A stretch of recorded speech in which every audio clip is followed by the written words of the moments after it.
The Dynamic Laws of Prosperity by Catherine Ponder. Picture this.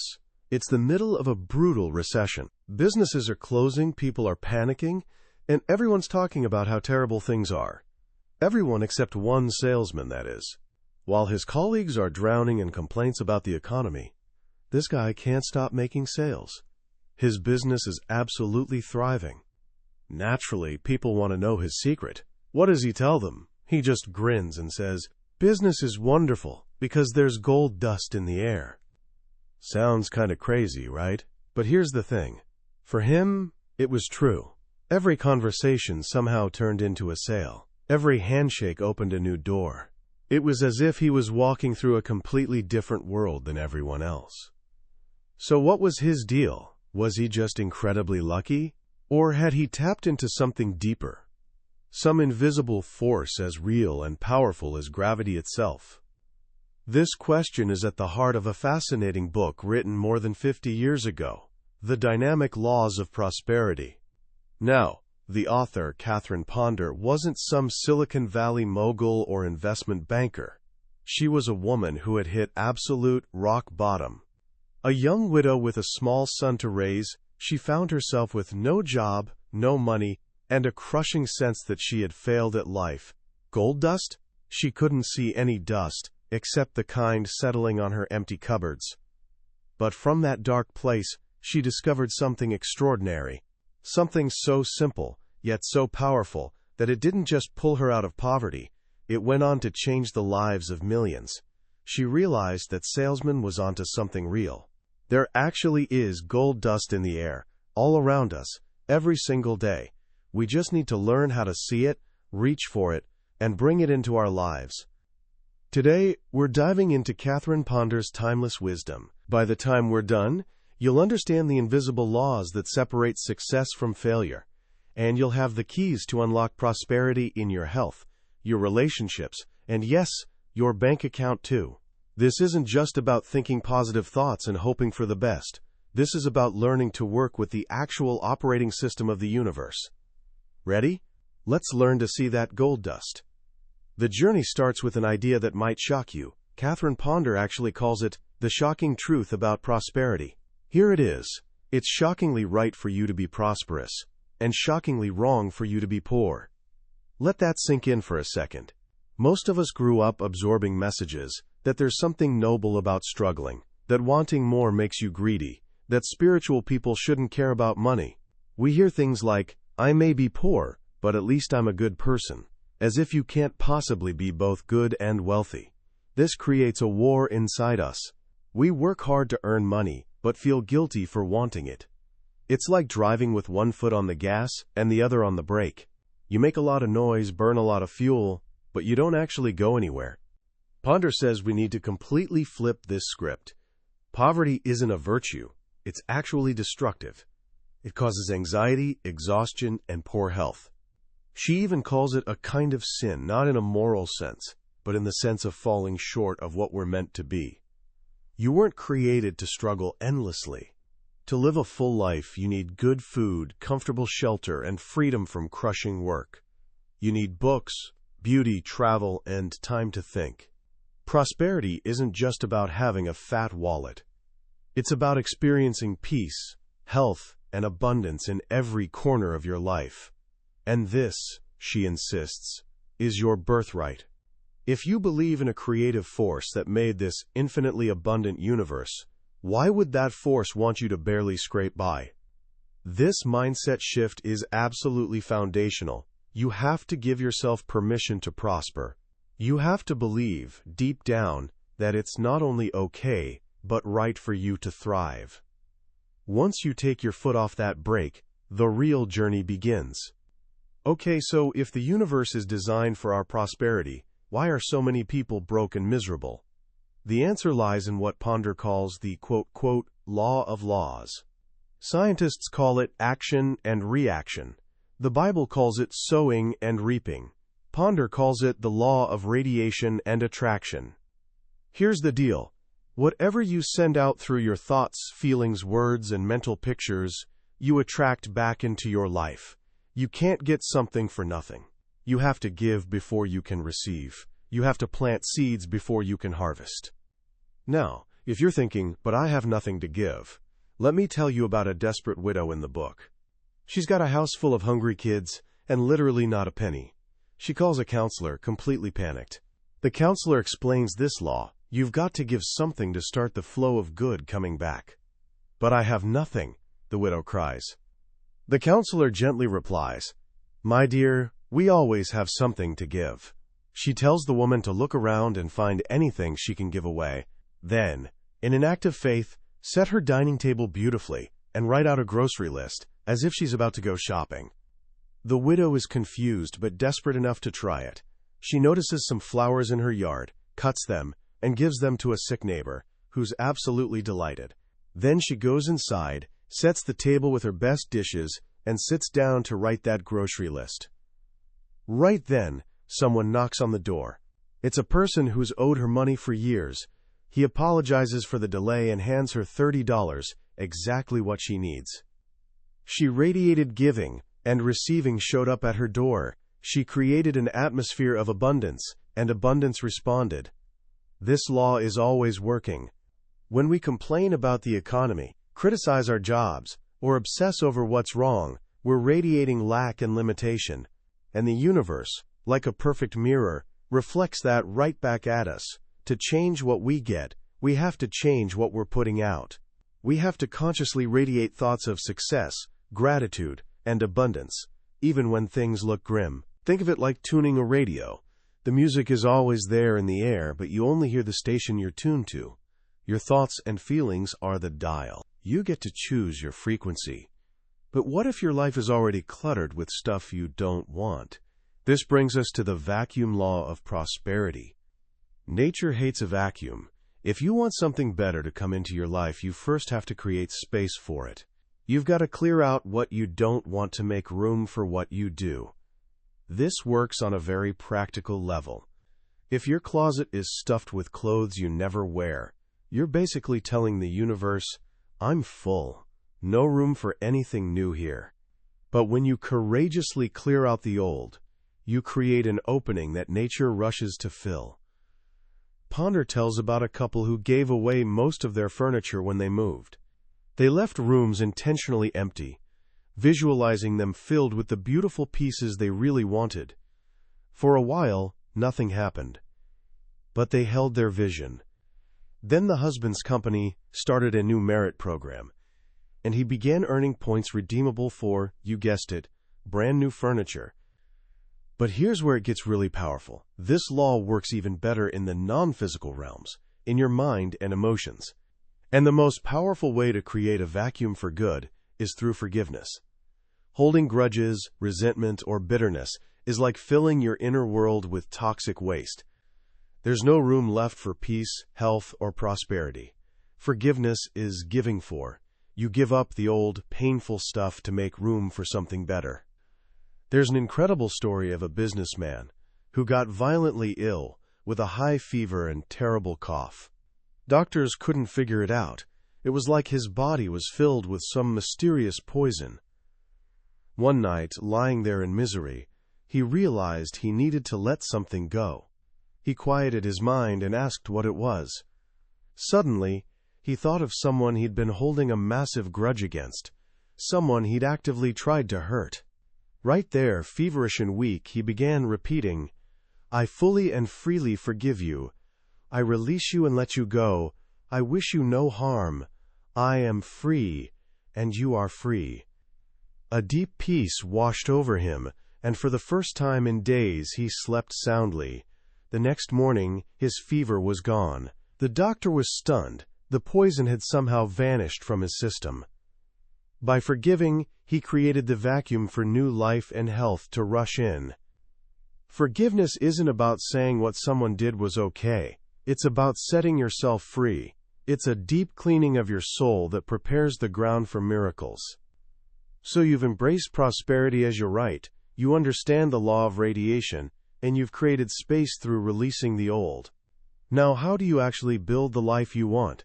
This is where we enter the creative workshop of the mind, using three connected laws: the creative law, the imaging law, and the law of command.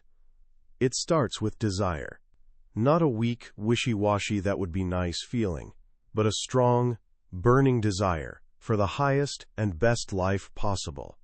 This desire, Ponder says, is actually a divine signal, life knocking at your door trying to give you something greater. But vague desires produce vague results. The first step is to get specific. And the most powerful way to do that? Write it down. Making a list, a plan, or even just scribbling your dreams on paper makes them concrete in your mind. A focused mind produces focused results. Ponder learned this from a lawyer she worked for named Joe Talley. Right after losing an election, instead of wallowing, he immediately wrote out a new plan. He listed his desire for bigger offices, to grow his firm from 2 lawyers to 6, and set specific income goals for 5 years out. At the time, it seemed like just an exercise. But Ponder watched, amazed, as every single item on that scribbled plan materialized. The firm expanded, moved into a brand new building, and became wildly successful. Prosperity is a planned result.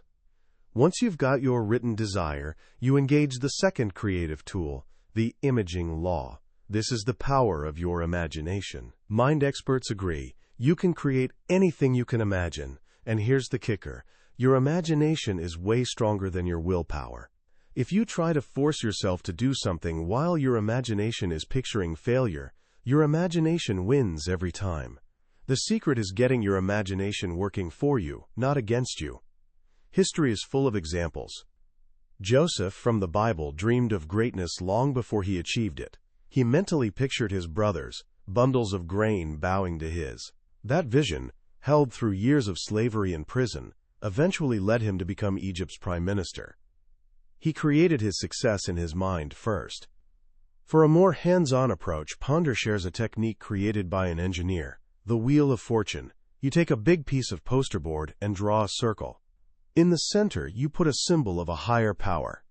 Then you divide the wheel into sections for different life areas: career, family, health, spiritual life, whatever matters to you.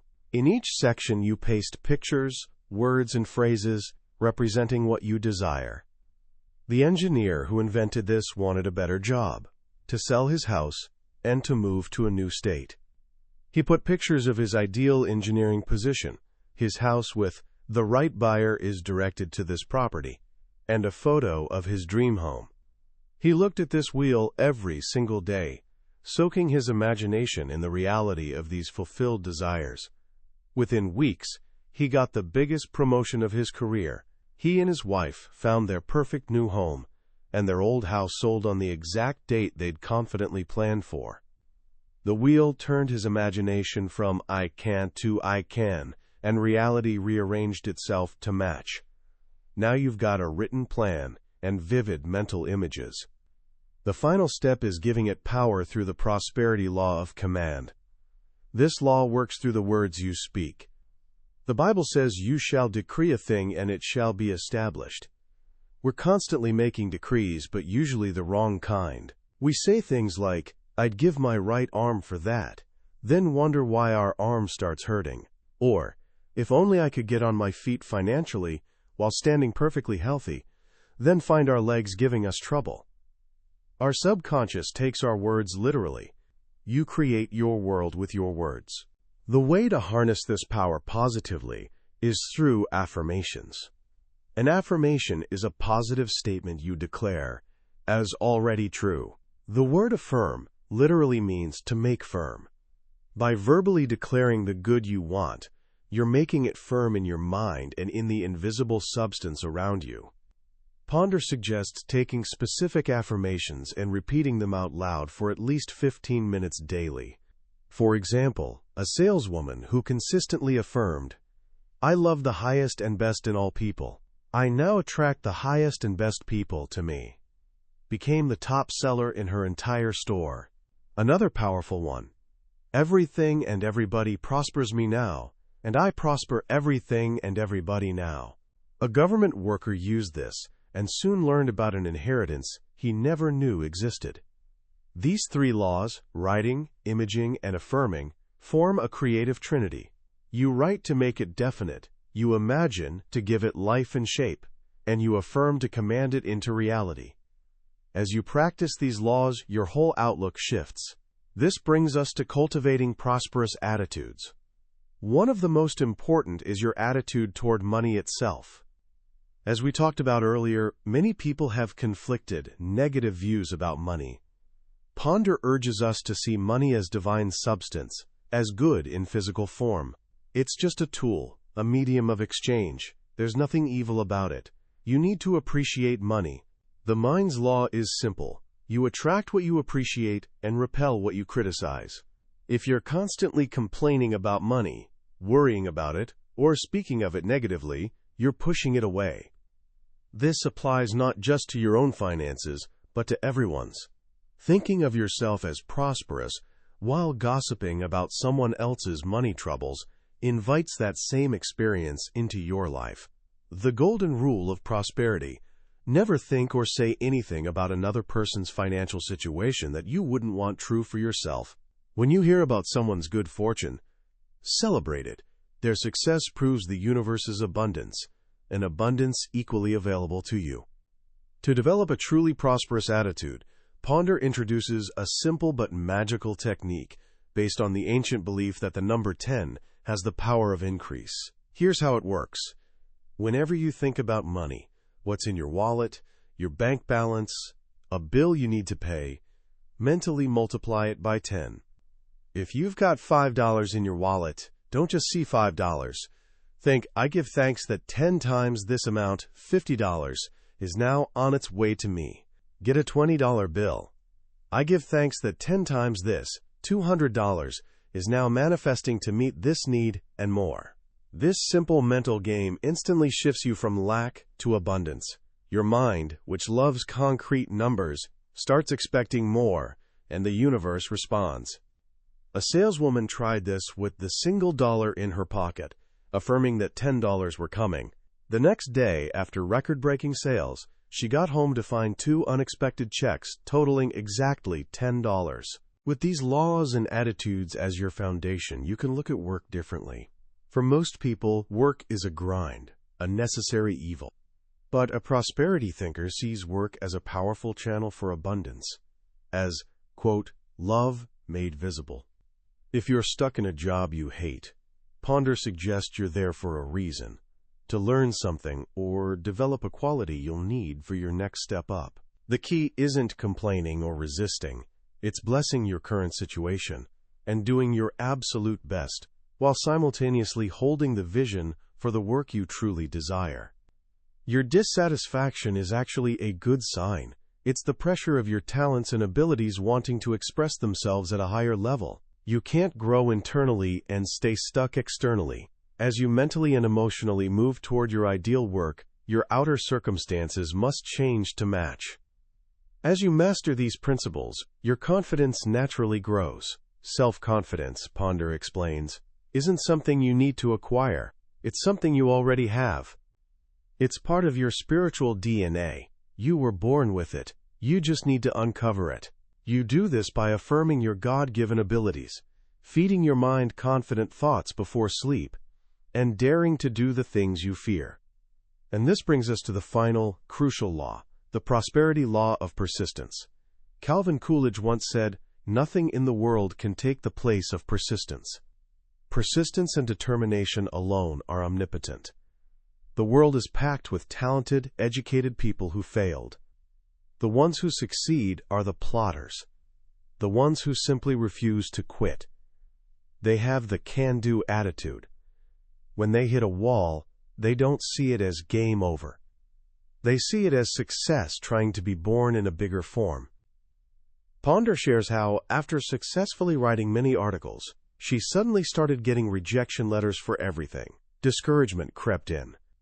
But then she realized the rejections weren't telling her to stop writing. They were telling her to stop writing articles and start writing books. Her apparent failure was just the universe nudging her toward a much bigger goal. This very book was born from that persistence. The path to prosperity isn't a straight line. There will be challenges, delays, times when it feels like nothing's working. In those moments, remember Jacob wrestling with the angel, declaring, "I will not let you go until you bless me." You have to hold your vision with joyful persistence, knowing that success often comes suddenly after a long, quiet stretch of just keeping at it.